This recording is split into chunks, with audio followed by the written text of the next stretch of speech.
Hey everyone, today we are presenting Aave Assurance.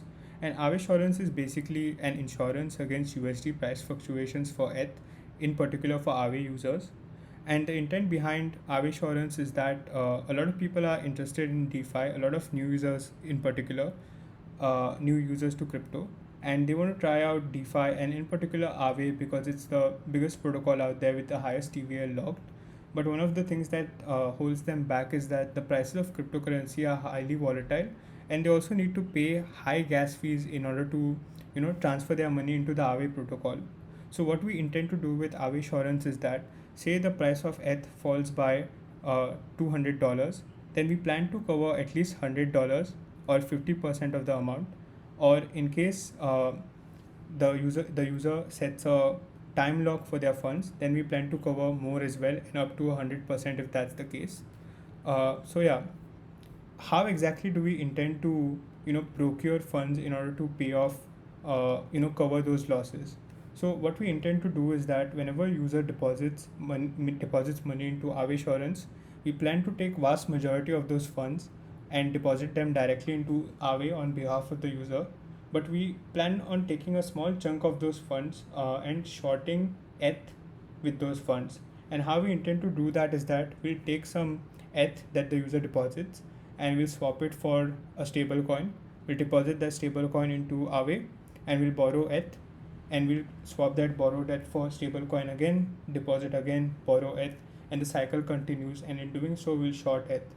And the idea is that if the price of ETH falls, then the short position value will go up, and if the price of ETH goes up, then we will rebalance the short position in order to protect ourselves. So I'll just quickly walk you through the smart contract flow.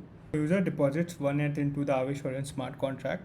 Out of that, 66%, about 66%, or in this case 0.67 ETH, gets directly deposited into Aave on behalf of the user, and this ETH will generate interest.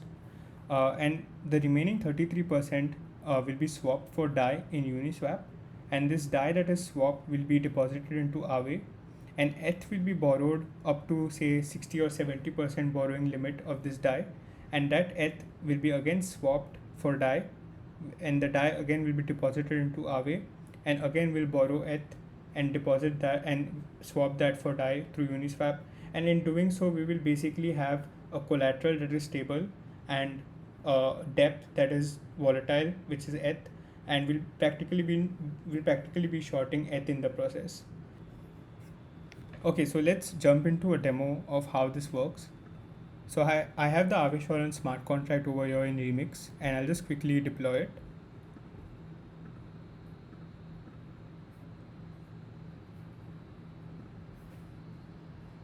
And to begin with, I will deposit 0.01 ETH into the smart contract.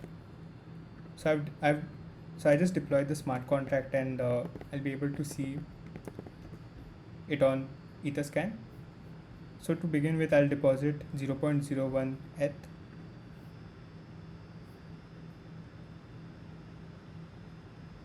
As you can see, I'm depositing 0.01 ETH, and you'll be able to see this on Etherscan as well.